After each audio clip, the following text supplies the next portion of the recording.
3 जानेवारी रोजी राळेगाव तालुक्यातील झाडगाव या ठिकाणी नवीन वर्ष आणि सावित्रीबाई फुले यांच्या जयंतीच्या निमित्ताने स्वर्गीय सुगंधा बहुउद्देशीय संस्था झाडगाव यांच्या वतीने सुगंधा स्मृती पुरस्कार 2025 वितरण समारंभाचे आयोजन करण्यात आले। हा कार्यक्रम विशेषतः महिलांच्या सक्षमीकरणाला प्रोत्साहन देण्यासाठी आयोजित करण्यात आला असल्याचे IRS अनिल खडसे यांनी प्रास्ताविकपर भाषणातून सांगितले आहे।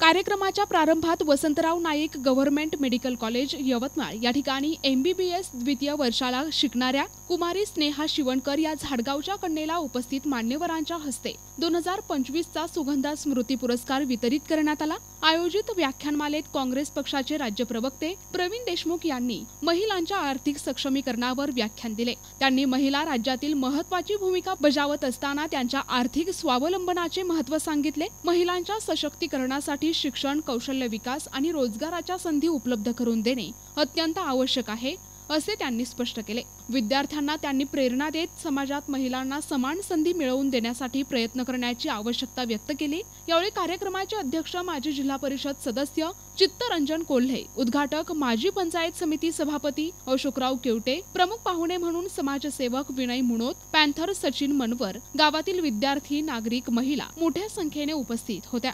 प्रतिनिधी कलीम खान, NTV न्यूज मराठी, यवतमाळ।